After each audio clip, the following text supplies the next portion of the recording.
तो बात है मार्च 2026 की। भारत के कई हिस्सों में अचानक मतलब बिना मौसम के बारिश होने लगती है। और जैसे ही बारिश की बूंदें गिरती हैं, सोशल मीडिया पर एक अलग ही तूफान आ जाता है। सवाल सबके मन में था कि ये सिर्फ मौसम का बदला हुआ मिजाज है या फिर इसके पीछे कोई बड़ी कहानी छुपी है। चलिए आज इसी की तह तक चलते हैं।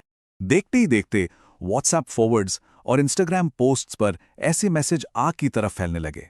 दावा एकदम सीधा और सच कहूं तो काफी चौंकाने वाला था कि ये बारिश कुदरती नहीं है, बल्कि इसके पीछे दुनिया के सबसे अमीर लोगों में से एक बिल गेट्स का हाथ है।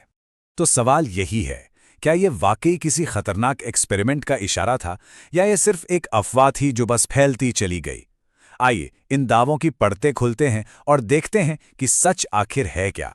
तो सबसे पहले ये समझना जरूरी है कि इल्जाम असल में था क्या।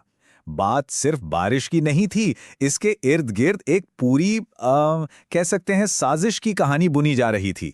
और जो दावे किए जा रहे थे वो सच में हैरान करने वाले थे। कहा जा रहा था कि ये कोई नॉर्मल बारिश है ही नहीं, ये तो केमिकल वाली बारिश है। और इसके पीछे कौन? Bill Gates. बताया गया कि वो कैल्शियम कार्बोनेट जैसे केमिकल आसमान से छिड़क रहे हैं और मकसद नकली बादल बनाकर सूरज को ही ब्लॉक कर देना। और सबसे डराने वाली बात, दावा ये था कि हमारे अपने शहर जैसे देहरादून और मुंबई इस पूरे खतरनाक एक्सपेरिमेंट के लिए टेस्टिंग ग्राउंड बन गए हैं। अब इन सनसनीखेज दावों के बाद जाहिर है सवाल उठता है कि भाई साइंस क्या कहता है? क्या मौसम के जानकार इन बातों को मानते हैं? चलिए अब जरा सबूतों पर नजर डालते हैं।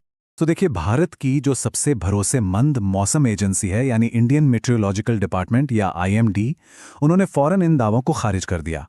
उनका कहना था कि ये बारिश पूरी तरह से 100% नेचुरल थी और इसके पीछे कोई बाहरी हाथ था ही नहीं। तो फिर सवाल ये कि बारिश हुई क्यों? देखिए, नॉर्थ इंडिया में इसकी वजह थी वेस्टर्न डिस्टर्बेंस। अभी कोई केमिकल नहीं है, बल्कि मेडिटेरेनियन सी यानी भूमध्य सागर से आने वाला एक बिल्कुल नॉर्मल स्टॉर्म सिस्टम है जो सर्दियों में नॉर्थ वेस्ट इंडिया में अचानक बारिश और ओले लाता है।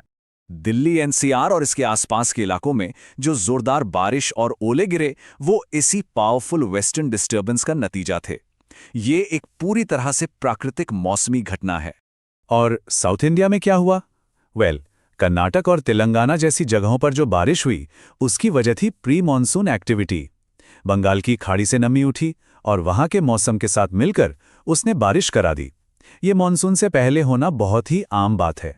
अच्छा, अब उस दावे पर आते हैं जो इस पूरी कॉन्स्पिरेसी थ्योरी का सेंटर पॉइंट है, बिल गेट्स का स्कोपेक्स प्रोजेक्ट। क्या ये सच में मौसम को कंट्रोल करने का कोई सीक्रेट हथियार है?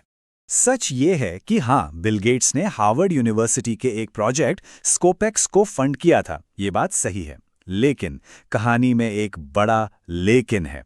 ये प्रोजेक्ट कभी भी अपनी शुरुआती रिसर्च स्टेज से आगे बढ़ा ही नहीं। मतलब ना तो कोई केमिकल स्प्रे हुआ, ना ही कोई बड़े बड़े एक्सपेरिमेंट हुए। और सबसे जरूरी बात, ये प्रोजेक्ट तो 2024 की शुरुआत में ही परमानेंटली बंद हो चुका है। खत्म, दी एंड।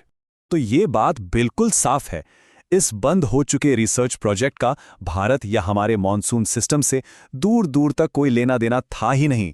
ये दावा पूरी तरह से बेबुनियाद है। यहीं पर एक और कंफ्यूजन पैदा होता है, क्या भारत में आर्टिफिशियल बारिश जैसी कोई चीज होती है? जवाब है हाँ, होती है, लेकिन वो वायरल दावों से दिन रात जितनी अलग है। चलिए इस फर्क को भी समझ लेते हैं। तो फर्क समझिए। वायरल कहानी कहती है कि बिल गेट्स एक सीक्रेट एक्सपेरिमेंट चला रहे हैं। हकीकत यह है कि भारत सरकार IIT कानपुर जैसे टॉप संस्थानों के साथ मिलकर क्लाउड सीडिंग करती है।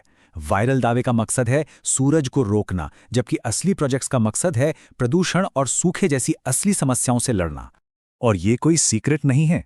दिल्ली में एयर पोल्यूशन से लड़ने के लिए और जयपुर में रामगढ़ बांध को फिर से भरने के लिए क्लाउड सीडिंग के टेस्ट किए जा चुके हैं। ये सब पब्लिक डोमेन में है और साइंटिस्ट की देखरेख में होता है। तो सारे सबूतों को खंगालने के बाद हम किस नतीजे पर पहुंचते हैं?